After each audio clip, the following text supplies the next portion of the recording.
आदाब नाजरीन, TSN news के खबरनामे में आपका खैर मकदम है। मैं हूं नेहा खान। नजर डालते हैं आज की TSN न्यूज़ में आप सभी का इस्तकबाल है। हैदराबाद में 4 करोड़ रुपए के UPI फ्रॉड के लिए 13 रुकनी गैंग हुई गिरफ्तार। 4 करोड़ रुपए के UPI धोखाधड़ी में मुलविस एक टोली के 13 अरकान को इतवार 8 सितंबर को साइबराबाद पुलिस ने गिरफ्तार किया। पुलिस ने इनके पास से 1,72,000 रुपए की नकदी, 50 लाख रुपए के इलेक्ट्रॉनिक सामान जब्त किए। Shamshabad central crime station CCS police ने KPHB बादापुर और नारसिंगी पुलिस की मदद से मुल्जिमान को पकड़ने के लिए मुश्तरका ऑपरेशन किया, जो सभी राजस्थान के रहने वाले हैं। मुल्जिमान की शिनाख्त सोमराज, सुनील, लखराम, श्रवण, सोमराज, शिवलाल, रमेश, पप्पूराम, श्रवण, राकेश, रमेश और अशोक कुमार के तौर पर की गई।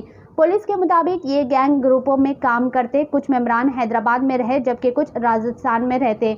इनके तरीक़ेकार में हैदराबाद की गैंग मेंबरान शामिल थे जो बजाज इलेक्ट्रॉनिक के शोरूम का दौरा करते हुए आला कीमतों वाली इलेक्ट्रॉनिक अशिया खरीदते थे।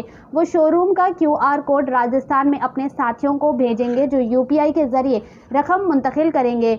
अशिया हासिल करने के बाद ग्रुप के अरकान इन्हें फरोख्त करके मुनाफा तकसीम कर देते थे। रकम की मुंतकिली करने वाले साथी बाद में बैंक में चार्ज बैक की शिकायत दर्ज कराएंगे, जिसकी वजह से ट्रांजैक्शन रिवर्स हो जाएगा और रकम गैंग के अकाउंट में वापस कर दी जाएगी। इस गैंग के खिलाफ मुकदमा दर्ज करते हुए गिरफ्तारी अमल में लाई गई।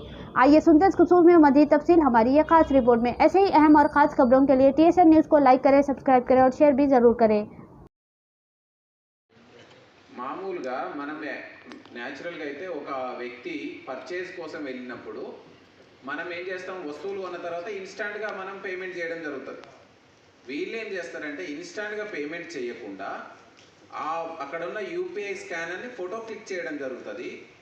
ఆ ఫోటోని ఎవరైతే వీళ్ళ కాన్స్పిరసీలో ఉన్నటువంటి వ్యక్తి ఎవరైతే ఉన్నారో అవుట్ సైడ్ ఉంటారు, మేబీ షోరూమ్ అవుట్ సైడ్ ఉండొచ్చు, మేబీ అదర్ స్టేట్లోనే ఉండొచ్చు, ఇంకా అది మనకు ఫర్దర్ ఎగ్జామినేషన్లో తెలుస్తుంది.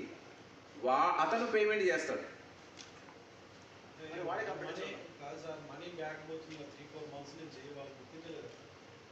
అంటే ఇది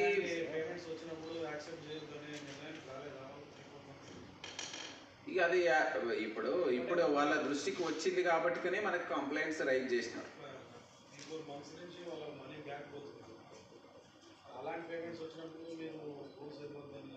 అంటే ఇప్పుడు UPI స్కానర్ మనం ఎందుకు పెట్టినాము, for the purpose of consumer facility, easy పేమెంట్కి, రియల్ టైం పేమెంట్కి అవకాశం ఉంటుందని. కానీ దీనిలో ఉన్న చిన్న డ్రాబ్యాక్ ఏంటంటే ఎప్పుడైనా రైజ్ చేసుకోవచ్చు, 3-4 డేస్ తర్వాత కూడా రైజ్ చేసుకోవచ్చు గూడ్స్ డెలివరీ అయినాక. దాన్ని ఆసరాగా చేసుకునే అఫెండర్స్ ఈ విధంగా ఫ్రాడ్ చేయడం జరిగింది.